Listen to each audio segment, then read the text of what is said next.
Bienvenidos a Conexión, Crecimiento y Servicio, Viviendo el Evangelio Hoy. Un espacio de la Iglesia Cristo Eterno Redentor de enseñanzas, noticias y conversación. Visítanos y síguenos en el canal de YouTube y nuestro fanpage Cristo Eterno Redentor.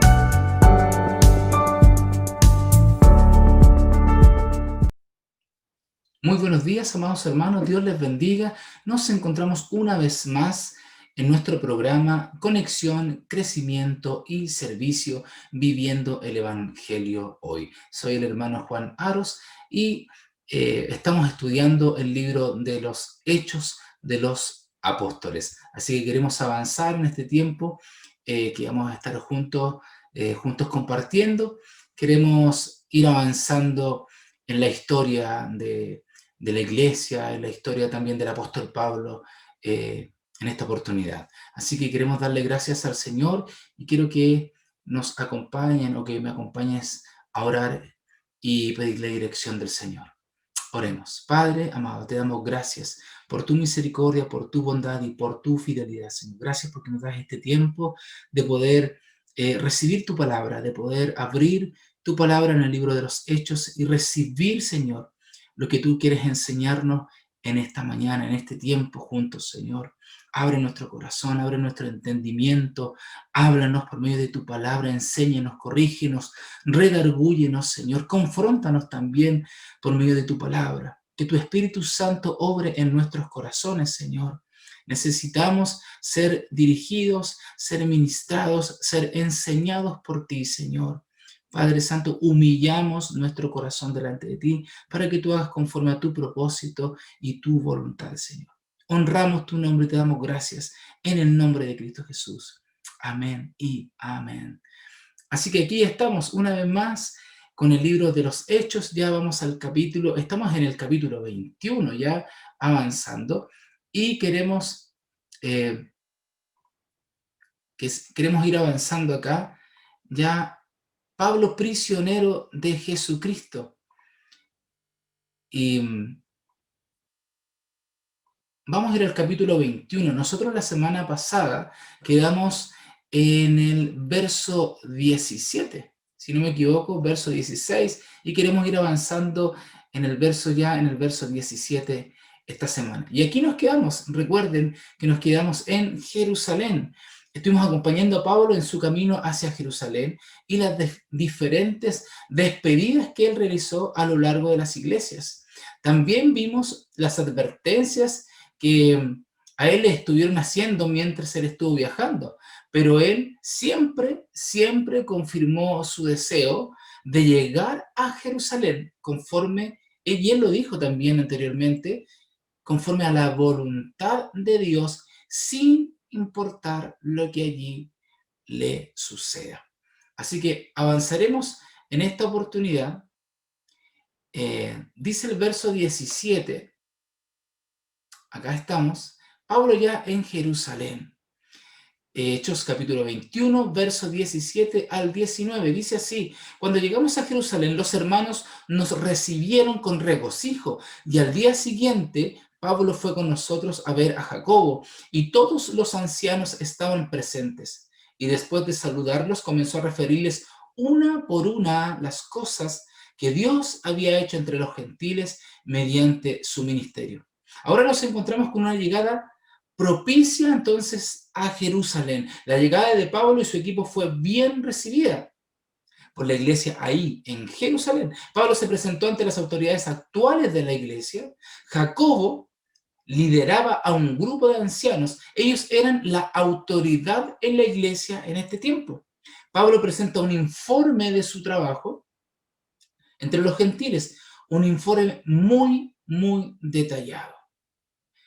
Avancemos. Dice ahí. Bueno, si nosotros seguimos leyendo a partir del verso 20 al verso 22, como ustedes lo ven ahí en pantalla, dice así: y ellos cuando lo oyeron, recuerden el informe que él estaba dando de lo que había pasado con los gentiles, glorificaban a Dios Y le dijeron, hermano, ya ves cuántos miles hay entre los judíos que han creído, y todos son celosos de la ley. Y se les ha contado acerca de ti, que enseñas a todos los judíos entre los gentiles que se aparten de Moisés, diciéndoles que no se circunciden ni circunciden a sus hijos, ni observen las tradiciones. Entonces, ¿qué es lo que se debe hacer? Porque sin duda la multitud se reunirá, pues oirán que has venido. Bueno, ahora nosotros nos vamos a encontrar con un verdadero problema. Hay cierta tensión, ustedes ya lo pudieron ver en lo que le estaban diciendo los hermanos al apóstol Pablo. Hay cierta tensión con la llegada y con la presencia de Pablo en medio de ellos. En primer lugar, la iglesia judía de Jerusalén se caracterizaba porque todos son o eran celosos de la ley. Miles, dice Jacobo en el verso 20, miles hay entre los judíos que han creído y todos son celosos de la ley. ¿Qué significaba esto? Que para ellos la ley no era un medio de salvación, sino el modo de vida divinamente ordenado por Dios para su pueblo. Ellos guardaban la ley moral, guardaban la ley ritual en concordancia con la ley mosaica. No para salvación, sino porque así veían ellos que Dios había establecido esta manera de vivir. Ahora, esto significaba una complicación para Pablo, porque para muchos Pablo era un enemigo de los judíos, porque dice el verso 21, se les ha contado acerca de ti que enseñas a todos los judíos entre los gentiles que se aparten de Moisés. Esa es una exageración lo que están diciendo, ¿cierto? Él no enseñaba a todos los judíos que se aparten de Moisés. Él hablaba de la salvación en Jesucristo que era superior a la ley de Moisés, que era el cumplimiento de la ley de Moisés. Habían pasado ya muchos años desde el Concilio de Jerusalén, pero este pensamiento todavía estaba allí. A Pablo se le consideraba un enemigo de los judíos. En el verso 28 dice así, la multitud gritando, israelitas, ayudadnos. Este es el hombre que enseña a todos, por todas partes contra nuestro pueblo, la ley y este lugar. Además, incluso han traído griegos al templo y han profanado este lugar santo. Entonces hay una doble tensión manifiesta en contra de Pablo. Una iglesia que era muy celosa de la ley y por otro lado estaba la multitud, un pueblo judío que lo consideraba un enemigo de la ley mosaica. Jacobo hace un planteamiento, esto es en el verso 22, y hace una pregunta, ¿qué es lo que se debe hacer? Porque sin duda la multitud se reunirá, pues oirán que has venido. Entonces, lo que se busca es demostrar que Pablo, como un judío, es observante, fiel de la ley ritual, no para salvación, sino para agradar a Dios. En el verso 23 al 25 nosotros vemos que invitan a Pablo a cumplir el voto nazareo, como ustedes lo están viendo ahí en pantalla, y pagar el costo por otros 4, que es señal de piedad y caridad. Muchos judíos iban a Jerusalén producto de algún compromiso con el Señor. Ustedes deben recordar lo que vimos anteriormente, que también el apóstol Pablo había hecho voto. En el verso 25 dice, pero en cuanto a los gentiles que han creído, nosotros les hemos escrito habiendo decidido que deben abstenerse de lo sacrificado a los ídolos, de sangre, de lo estrangulado y de fornicación. No se intenta cambiar las reglas del juego con los cristianos gentiles, sino que el propósito era evitar que Pablo fuera usado y acusado injustamente como una piedra de tropiezo para la extensión del evangelio. Dice el verso 27 y 28, cuando estaban por cumplirse los 7 días de este voto de purificación, o voto purificador, los judíos de Asia, al verlo en el templo, comenzaron a incitar a todo el pueblo. Y le echaron mano gritando, israelitas, ayudadnos. Este es el hombre que enseña a todos por todas partes contra nuestro pueblo, la ley y este lugar. Además, incluso ha traído griegos al templo y ha profanado este lugar. A pesar de que Pablo cumplió fielmente la ordenanza, sin embargo, sus enemigos no se quedaron tranquilos. Judíos de Asia, de donde él acababa de volver, lo reconocieron y armaron un alboroto en su contra. Tanto era este alboroto que ellos ya estaban intentando matarlo. En el verso 30 y 31 dice así: mientras procuraban matarlo, llegó aviso al comandante de la compañía romana que toda Jerusalén estaba en confusión. Inmediatamente tomó consigo algunos soldados y centuriones y corrió hacia ellos.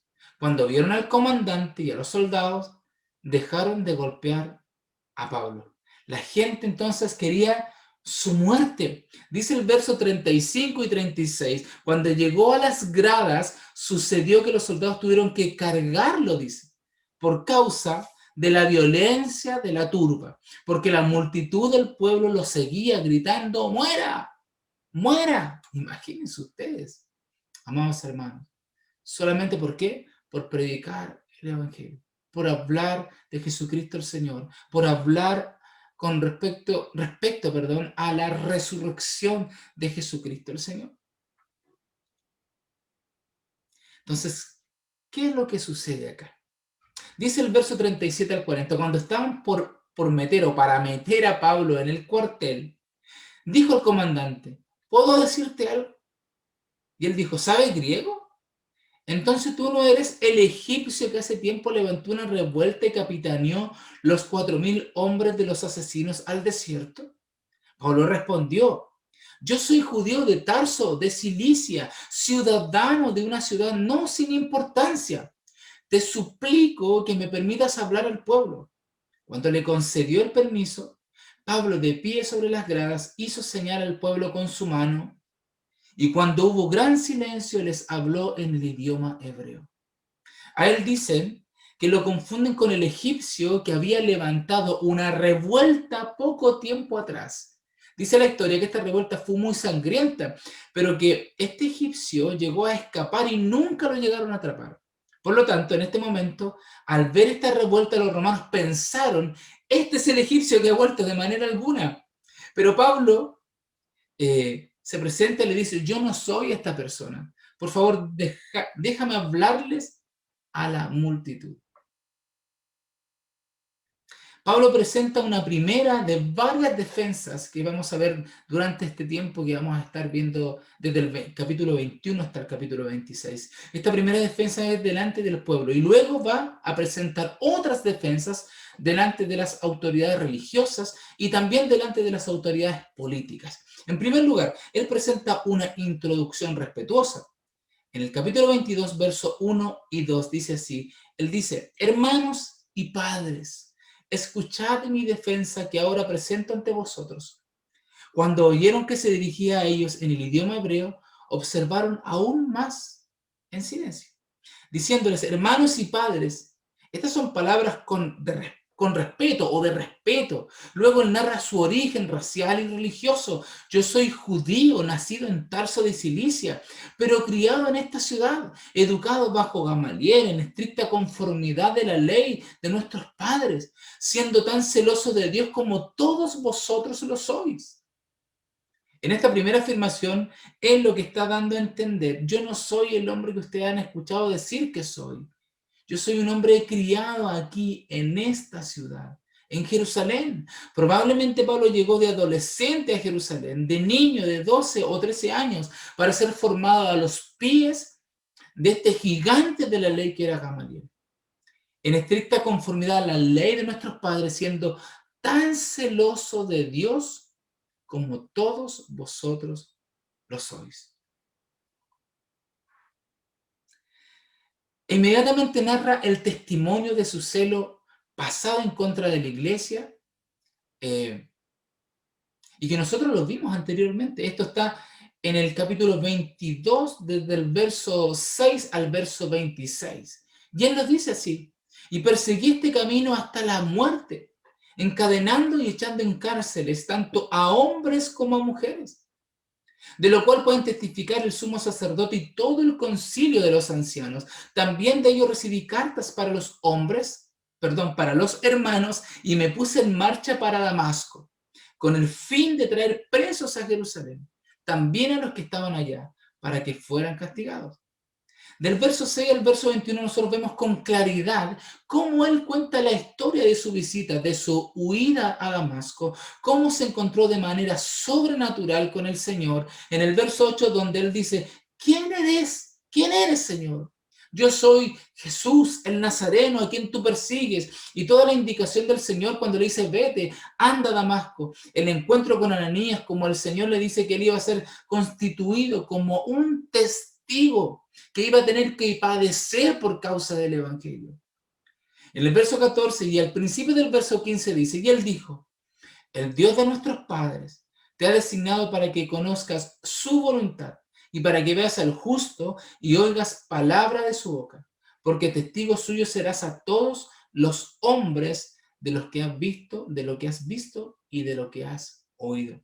Esto es un momento sumamente importante, amados, porque está hablándole a una multitud.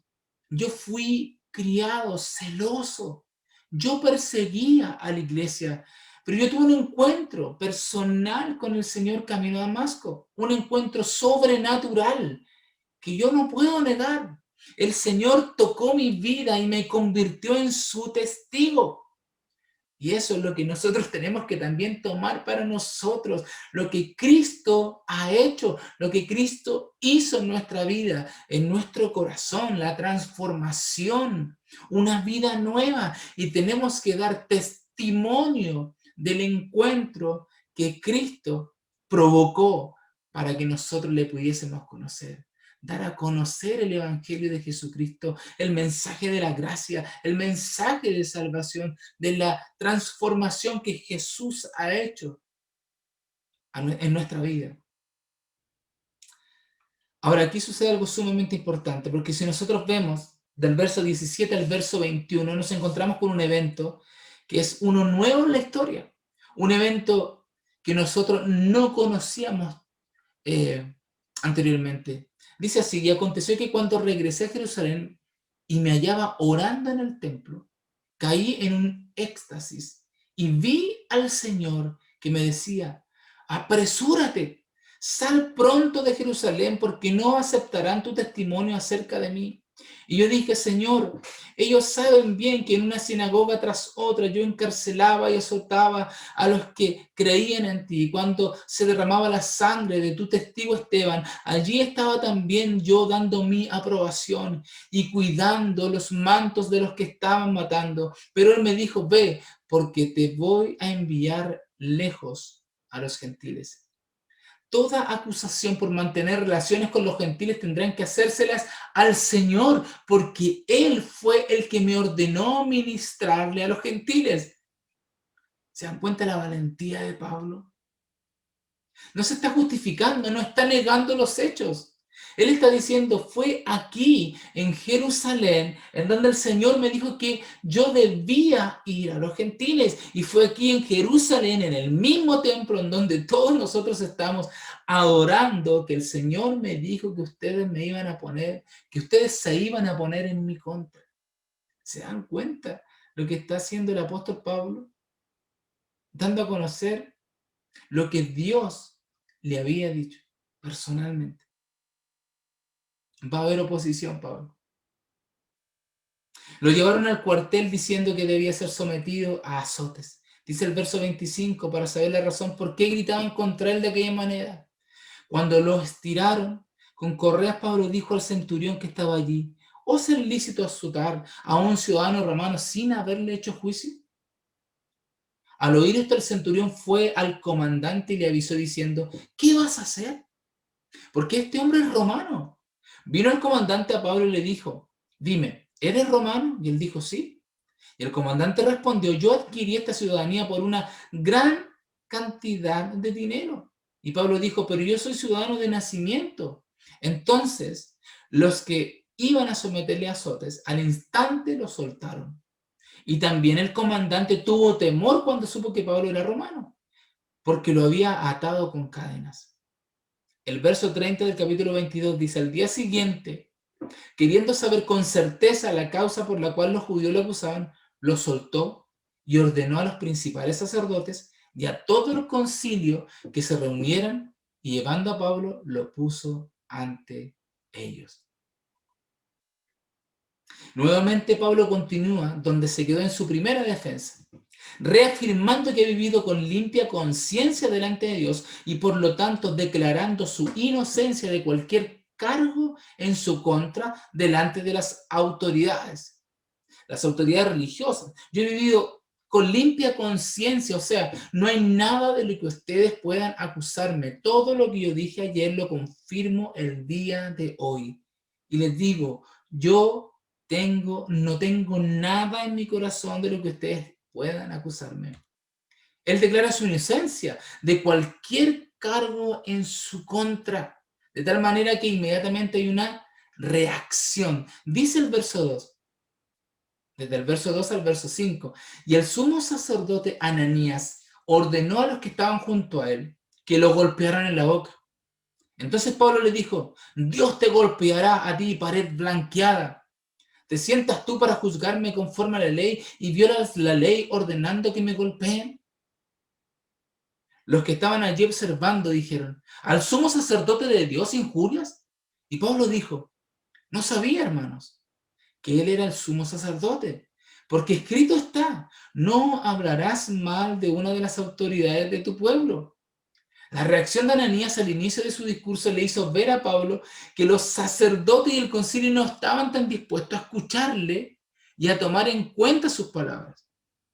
Ahora Pablo, de una manera muy interesante, él se da cuenta, dice el verso 6, que una parte eran saduceos y la otra eran fariseos. El auditorio estaba entonces dividido entre fariseos y saduceos. Entonces la segunda parte del verso 6 dice: hermanos, yo soy fariseo, hijo de fariseo. Se me juzga a causa de la esperanza de la resurrección de los muertos. Este es otro asunto interesante, porque nos encontramos con Pablo tomando esta decisión, hablando de algo que él había abandonado hace 25 años atrás, que él ya no era fariseo. Entonces, ¿por qué él se levanta y declara y dice yo soy? No dice yo fui, dice yo soy fariseo, hijo de fariseo. Se me juzga a causa de la esperanza de la resurrección entre los muertos. Ahora, ¿cómo entendemos estratégicamente esta declaración de Pablo? Esta declaración como fariseo puede ser vista de manera controversial, pero Pablo lo encuentra como un punto de contacto de un grupo compacto que era completamente adverso. Ese grupo estaba completamente en su contra y Pablo no había y Pablo se dio cuenta que no había forma de que él pudiera llegar a establecer un diálogo o generar un punto de apoyo o generar la posibilidad de que él sea oído, por lo menos en lo que él tiene que decir. Por esta razón, él habla de esta forma. Era un grupo monolítico, compacto en su contra, que solo deseaba su muerte. Entonces lo que él hace es crear una fisura en la opinión de estos grupos, porque inmediatamente, ¿qué sucede? Mire lo que dice el verso 7. Cuando dijo esto, se produjo un altercado entre los fariseos y los saduceos, y la asamblea se dividió. ¿Por qué razón? Porque los saduceos dicen que no hay resurrección, ni ángel, ni espíritu, mas los fariseos creen todo esto. Se produjo entonces un gran alboroto y levantándose algunos de los escribas del grupo de los fariseos, discutían acaloradamente diciendo: no encontramos nada malo en este hombre, pero ¿y si un espíritu o un ángel le ha hablado? Pablo definitivamente encontró un punto de contacto, se pueden dar cuenta ustedes, y el único tema que él rescata como fariseo es que tanto los cristianos como los fariseos creen en la resurrección de los muertos. Y la resurrección de los muertos es el punto esencial de nuestra fe, en donde creemos que Cristo resucitó de entre los muertos. Verso 11, mire lo que dice: a la noche siguiente se le apareció el Señor y le dijo: Pablo, ten ánimo, porque como has testificado fielmente de mi causa en Jerusalén, así has de testificar también en Roma. Ahora, este pequeño versículo es una columna que nos manifiesta, ¿qué cosa? El amor y la soberanía de Dios. Recuerden que este libro de los Hechos es la soberanía de Dios en acción. ¿En cuanto a qué cosa? En cuanto al cuidado que el Señor tiene sobre su pueblo, sobre su iglesia.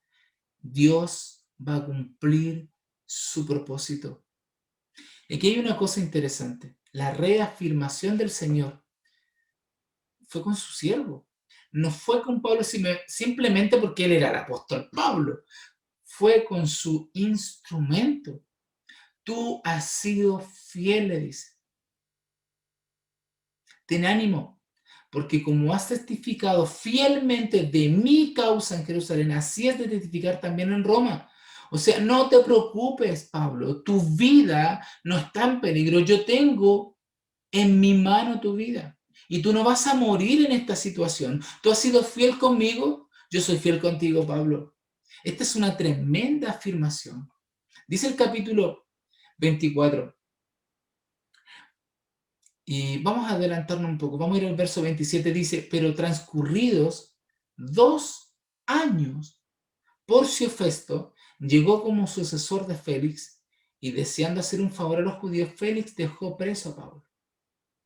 ¿Cuál es la lección que nosotros debemos aprender? La lección de que en medio de la prueba o la dificultad, el Señor siempre nos va a mostrar el camino. El Señor siempre nos va a mostrar su voluntad, pero su voluntad no va a ser solamente instantánea o no va a ser de inmediato, de sacarnos de la prueba, de la dificultad, pero sí, Él nos va a decir que hay una salida, que hay una esperanza, que hay una respuesta, que Él está en medio, que ni un cabello de nuestra cabeza cae si es que Él no lo permite, que Él está en cuidado, Él está cuidando nuestra situación. Así que le dice Pablo, ten ánimo, yo estoy contigo, Pablo. Y es lo que nosotros debemos decirnos constantemente también, amados hermanos. Dios está con nosotros, independiente de las circunstancias, independiente de la dificultad. Si estamos siendo fiel al llamado de Dios, Dios es fiel en cumplir su palabra con nosotros. Así que debemos confiar, descansar en que Dios es soberano, que no hay nada, vamos, nada que se escape de sus manos. Dios está en control. Dios no cambia. Él es el mismo por siempre y para siempre. En el verso 12 dice, cuando se hizo de día los judíos tramaron una conspiración y se comprometieron bajo juramento, dice, diciendo que no comerían ni beberían hasta que hubieran matado a Pablo. La conspiración estaba lista. Un grupo de 40 conspiradores. Si ustedes se pueden dar cuenta, lo que le dijo anteriormente Dios al apóstol Pablo, ten ánimo, yo estoy contigo, Pablo. Dios obviamente sabía lo que estaban tramando en contra de él. Era un grupo de 40 conspiradores, se ponen de acuerdo con los principales sacerdotes y los ancianos para emboscar a Pablo y asesinarlo. El Dios soberano permitió que este complot sea sacado a la luz y desarticulado, porque miren ustedes lo que dice el verso 16. Pero el hijo de la hermana de Pablo se enteró de la emboscada y fue y entró al cuartel y dio aviso a Pablo. Y luego Pablo mandó a este muchacho para que lo lleven al centurión y cuente acerca del complot. Muchos se preguntan, ¿quién es este sobrino que aparece repentinamente? Bueno, ahora ustedes deben recordar que la familia de Pablo era una familia judía piadosa. Pablo había sido instruido a los pies de Gamaliel. La familia había invertido mucho en Pablo para formar los fariseos. Es muy probable que la familia de Pablo, algunos de ellos, no habían llegado a los caminos de la fe y por lo tanto este hijo de su hermana, este sobrino probablemente estaba siguiendo el mismo camino que hizo su tío. ¿Cuál? De ser formado en la cuna de la religión judía en Jerusalén. Y era una persona que tenía mucho acceso a las autoridades. Por eso que él se entera de este suceso. Lo importante es que inmediatamente se encamina un plan de emergencia. Inmediato. que obligó a trasladar a Pablo de Jerusalén a Cesarea para salvaguardar su vida. Dice el verso 23, llamando a 2 de los centuriones, dijo, preparad, pongan atención a la cantidad, dijo, preparad 200 soldados para la hora tercera de la noche, con 70 jinetes y 200 lanceros, para que vayan a Cesarea. Imagínense la media guardia, la cantidad de personas que estaban para guardar, para proteger al apóstol Pablo. ¿Se dan cuenta, amados hermanos, que independiente de la dificultad, independiente de la adversidad que quizás nosotros nos podamos enfrentar, Dios tiene cuidado de nosotros? Y esa es nuestra confianza, esa es nuestra seguridad. El comandante le escribe una carta a Félix, el gobernador en Cesarea. Recordemos que el poder romano estaba en Cesarea y le informa acerca del peligro que había en contra de Pablo. Dice el verso 23 al 25, perdón, dice. Y el comandante escribió una carta en estos términos. Claudio Lisias, al excelentísimo gobernador Félix, salud. Cuando este hombre fue arrestado por los judíos y estaba a punto de ser muerto por ellos, al saber que era romano, fui con las tropas y lo rescaté, y queriendo cerciorarme de la causa por la cual lo acusaban, lo llevé a su concilio, y hallé que lo acusaban sobre cuestiones de su ley, pero no de ningún cargo que mereciera muerte o prisión. Cuando se me informó de que había una conjura en contra del hombre, te lo envié enseguida, instruyendo también a sus acusadores que presenten los cargos contra él delante de ti. Entonces, miren, Pablo es llevado al centro del poder romano en Palestina, que estaba en Cesarea, a las manos del gobernador Félix, para que él decida su situación. Es un pequeño viaje desde Jerusalén en las montañas hasta Cesarea en la costa. Lo entregan al gobernador, le presentan a Pablo. El verso 34 dice, cuando el gobernador leyó la carta, preguntó de qué provincia era, y al enterarse que era de Cilicia, le dijo, te oiré cuando estén presentes también tus acusadores, y mandó que lo guardaran en el pretorio de Herodes. Félix lo recibe oficialmente, le pregunta acerca de su origen, luego dispuso de una audiencia que se realizaría 5 días después, cuando sus acusadores llegaran a la ciudad. Sin embargo, con Pablo no tiene esa misma diferencia porque él pasa del insulto a la evidencia falsa. Miren cómo presenta el caso, porque es muy interesante. Verso 4 dice así, pero para no importunarte más, te suplico que con tu habitual bondad nos concedas una breve audiencia. ¿Quién está hablando aquí? Si nosotros lo vemos en los versículos que están ahí, en la presentación, está hablando Tértulo. ¿Ya? Tértulo era un abogado gentil, un abogado romano. Y él es el que hace la primera intervención. Y dice así, pues hemos descubierto que este hombre es verdaderamente una plaga y que provoca disensiones entre todos los judíos por el mundo entero, y es líder de la secta de los nazarenos. Hasta trató de profanar el templo. Entonces lo arrestamos y quisimos juzgarlo conforme a nuestra ley, pero interviniendo el comandante Lisias con gran violencia, lo quitó de nuestras manos, mandando a sus acusadores que vinieran a ti. Si tú mismo lo interrogas sobre todo lo que he dicho, pues podrás confirmar las cosas de lo que lo acusamos. Ahora Pablo presenta una apología. En primer lugar, él dice, yo tengo muy pocos días en Jerusalén, dice el verso 11, puesto que tú puedes comprobar el hecho de que no hace más de 12 días que subí a Jerusalén a adorar. Su visita era religiosa y de carácter privado. Él no participó en ninguna discusión pública, dice el verso 12, y ni en el templo, ni en la sinagoga, ni en la ciudad misma me encontraron discutiendo con nadie o provocando un tumulto. O sea, yo no vine a esta ciudad a discutir con nadie, yo vine en una visita privada.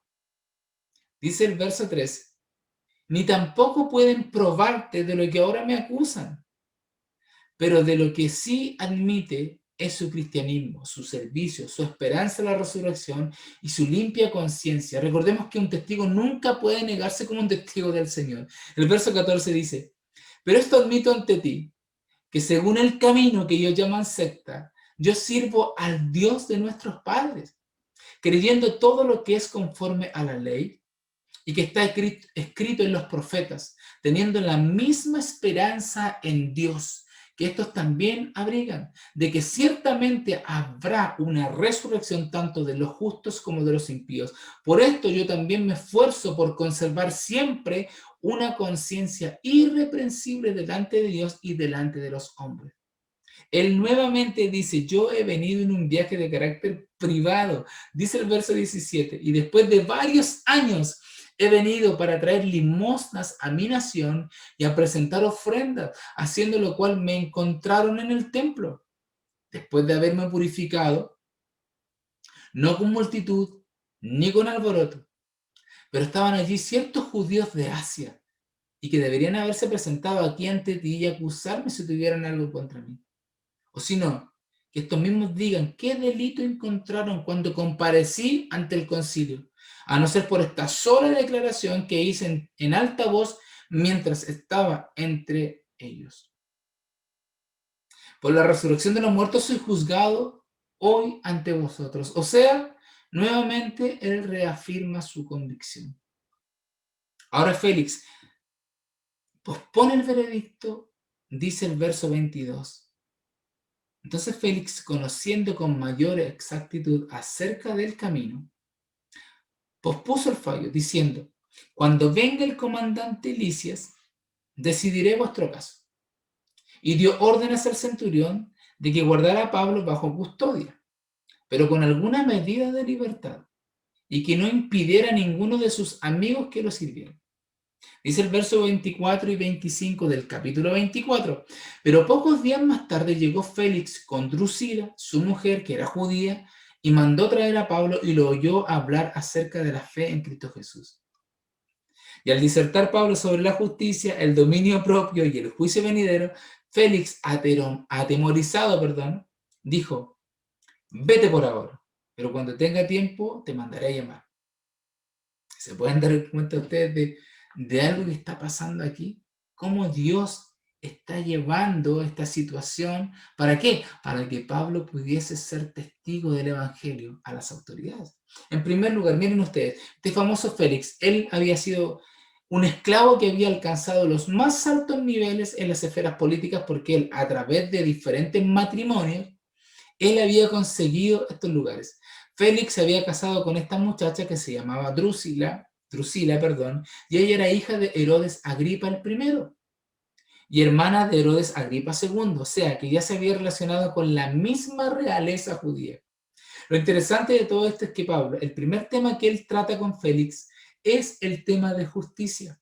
Él habló de la justicia con un gobernante que era totalmente corrupto, que mantuvo a Pablo preso esperando un soborno. Luego le habló del dominio propio a una pareja reconocida por su falta de templanza. Ambos tenían matrimonios fallidos en yugo desigual.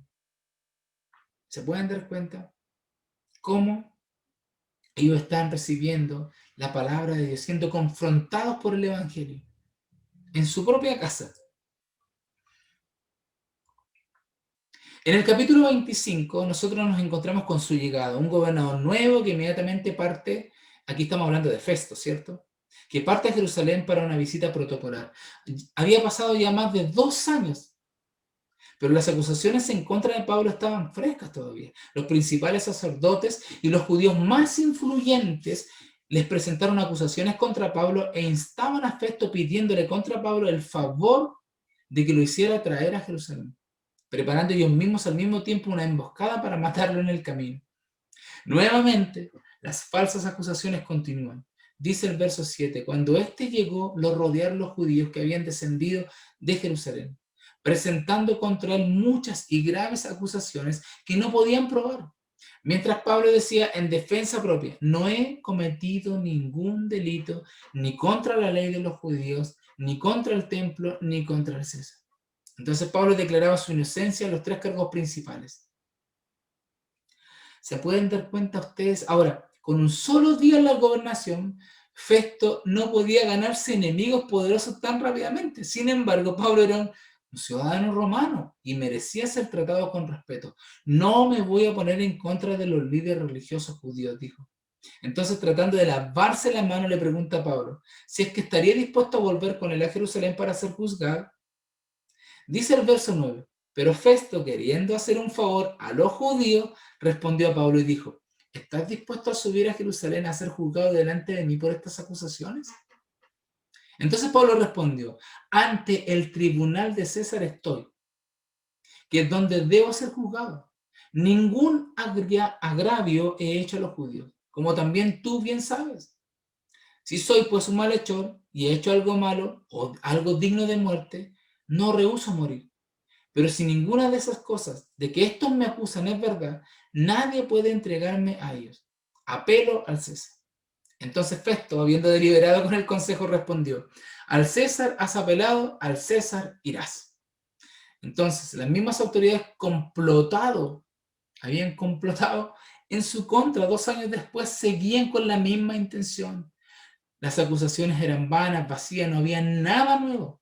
Las autoridades romanas en Palestina habían demostrado que eran corruptas.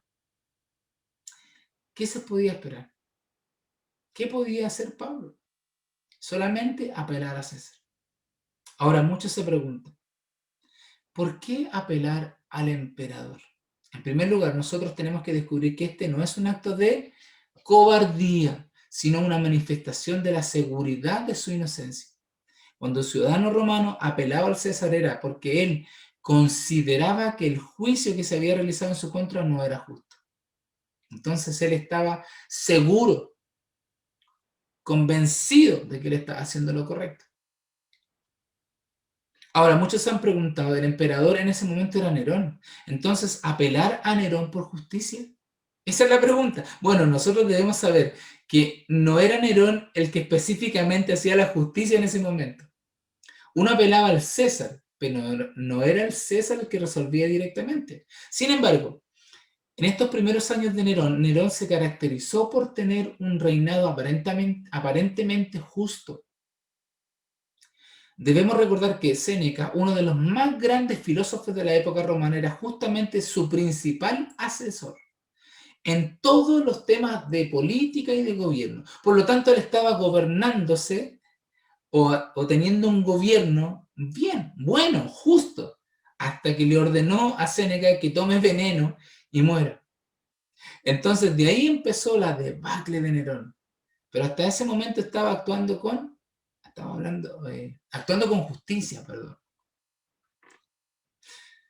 Además, apelar al César era una oportunidad de predicación en el mismo centro del imperio, buscando el reconocimiento oficial de las iglesias de los gentiles.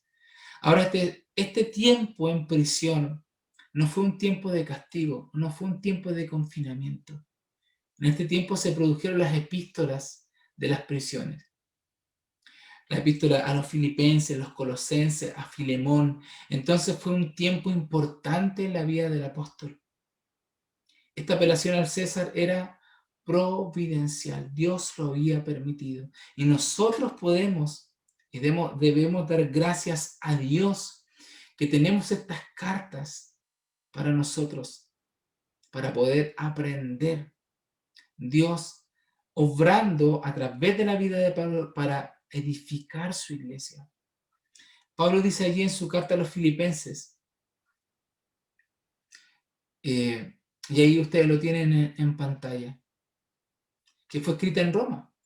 Y quiero que sepáis, hermanos, que las circunstancias en que me he visto han redundado en el mayor progreso del Evangelio. Creo que si nosotros podemos tomar eso, asirlo y ponerlo en nuestro corazón, creo que es una bendición, amados hermanos. Que las cosas que nosotros pasamos, que las circunstancias que nos toca vivir, que Dios permite que sucedan, debiesen redundar en el progreso del Evangelio. de ser testigos de Cristo, de ser testigos de la misericordia y de la gracia de Dios, del cuidado y la protección que Dios tiene, independiente de la dificultad. De tal manera que mis prisiones por causa de Cristo se han hecho notorias en toda la guardia pretoriana, dice, y a todos los demás, y que la mayoría de los hermanos, confiando en el Señor por causa de mis prisiones, tienen mucho más valor para hablar la palabra de Dios sin temor. ¿Se pueden dar cuenta ustedes? Cómo la obra del Señor se cumple independiente de las circunstancias. Entonces, vamos a quedarnos en el momento en que Pablo apela al César, confiando también en la promesa del Señor de que él, como había testificado en Jerusalén, también lo haría en Roma, y que la soberanía del Señor se manifestaría en su vida. Y eso, amados hermanos, tenemos que tomarlo para nosotros también en este tiempo. Dios es soberano, Dios tiene el control, Dios guarda nuestras vidas. Su palabra dice que Él guardará en completa paz aquel cuyo pensamiento en Él persevera. Y debemos confiar en Dios, debemos asirnos de las promesas de nuestro Señor y tener confianza de su soberanía, tener confianza de sus promesas. Amén. Así que avanzamos largamente por estos capítulos, desde el capítulo 21 hasta el capítulo 26. Y ya, si Dios quiere, la próxima semana estaremos cerrando con la historia del libro de los Hechos. Y damos gracias al Señor porque ha sido un paseo por la historia de la iglesia, donde hemos visto la soberanía de Dios en acción, en cada situación, en cada circunstancia, en la vida de los discípulos y en este tiempo en la vida del apóstol Pablo. Así que damos gracias al Señor por este tiempo juntos, amados hermanos. Y nos encontramos, si Dios quiere, la próxima semana. Demos gracias al Señor. Papá, te bendecimos, te damos gracias, te honramos, alabamos y bendecimos tu nombre en esta hora. Te damos gracias, Señor, porque tú hablas a nuestras vidas por tu palabra, Señor. A través de la vida de Pablo, a través de lo que tú lo hiciste experimentar, que tú permitiste que pasara, Señor. Y es un ejemplo para nosotros de confianza, de convicción, de propósito, de cuidado, Señor, sabiendo que tú estás por nosotros y en nosotros, Señor. Padre amado, te damos gracias en esta hora, Señor, por tu palabra, Señor. Honramos tu nombre. Padre, recibe toda gloria, recibe todo honor y toda alabanza. En el nombre de Cristo Jesús. Amén. Bueno, amados hermanos, le damos gracias al Señor. Esperamos en el Señor cerrar en la próxima oportunidad que nos encontremos, ya cerrar con el libro de los Hechos. Así que de verdad doy gracias al Señor por esta oportunidad, por esta bendición de poder compartir con ustedes semana a semana en este programa Conexión, Crecimiento y Servicio, viviendo el Evangelio hoy. Si Dios quiere, nos vemos la próxima semana. Que Dios les bendiga, amados hermanos. Hasta la próxima. Bendiciones.